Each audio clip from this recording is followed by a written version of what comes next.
Cordial saludo, Toro y compañeros. Mi nombre es Elian Camilo Grita Sanguino, estudiante de Ingeniería Electrónica. Presento mi documento de identidad. El día de hoy vengo a hacer la presentación de la práctica 1 del laboratorio de instrumentación. En esta primera actividad, lo primero es ingresar al software Tinkercad, el cual ya me encuentro registrado y con los respectivos circuitos para hacer la práctica. Entonces, lo primero es revisar una fotoresistencia y variarla en mínimo 7 mediciones, en las cuales se varía la intensidad de la luz de menor a mayor, tomar los datos de la resistencia y graficar. Estos fueron los datos que se obtuvieron y esta fue la gráfica que se obtuvo. Lo que se observó, vamos a realizarlo en la práctica, lo que se observó fue que el tipo de resistencia, de fotoresistencia que maneja el software, tiene un componente logarítmico, en donde se observa que en el punto inicial, en donde la luz es menor, tenemos la resistencia completa de 180, pero a medida de que vamos avanzando solo un poco, observamos que ya existe un cambio considerable en tan solo en un poco de luz.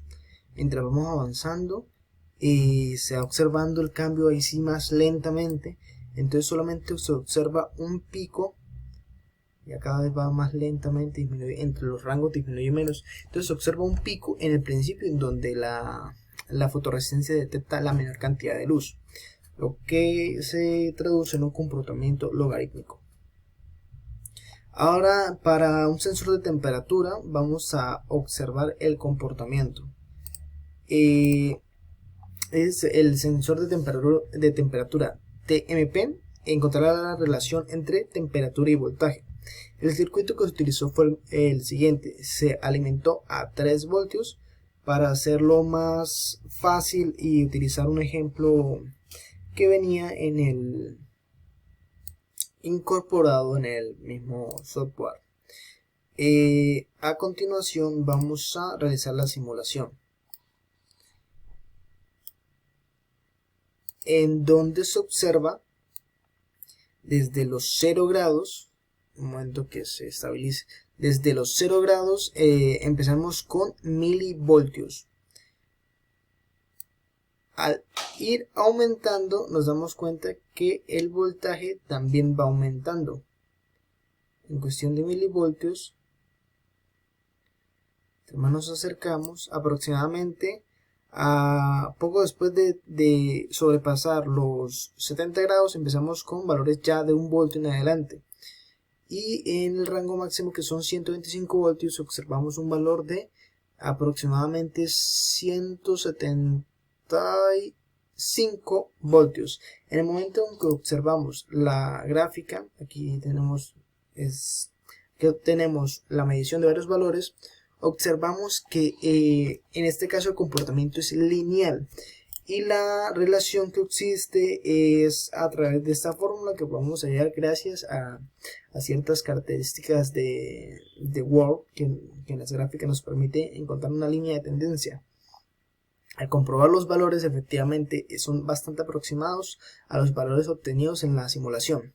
Lo siguiente es, por medio del software, implementar el puente de Whinstone, por decirlo de alguna forma, alimentado a 5 voltios para medir la variación de la fotoresistencia, equilibrarlo de forma que la fotoresistencia empiece en 0% y variar la luz hacia el máximo y obtener la gráfica de intensidad de luz versus la salida del puente. Aquí están los datos, vamos a hacer la simulación correspondiente.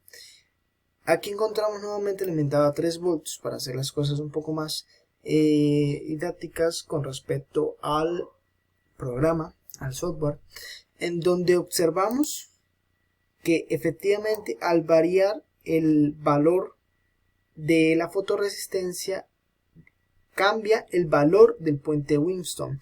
El propósito de este componente es, dependiendo el valor del voltaje que yo obtenga entre los puntos C y D del puente, entonces yo puedo determinar, y conociendo obviamente los valores de mis resistencias, yo puedo determinar el valor de resistencia que está obteniendo la fotoresistencia en este momento.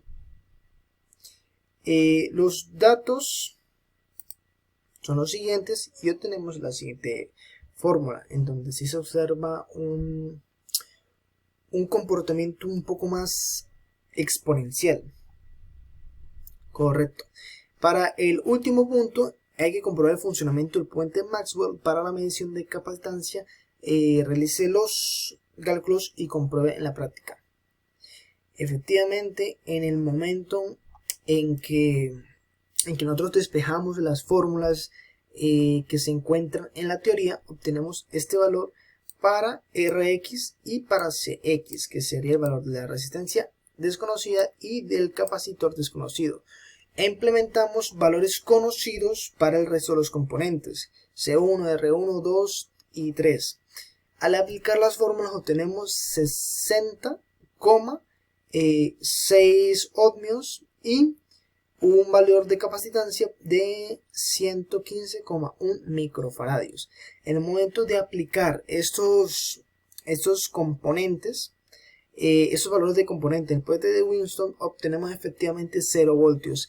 En la práctica sí se me dificulta un poco enseñar debido a que dura bastante tiempo en estabilizarse hasta el punto de llegar a 0 voltios debido a tantos componentes que ya hay inscrito o que ya hay dentro del mismo software en el momento que simula. Esta fue la presentación, espero que todo haya quedado muy claro, muchas gracias.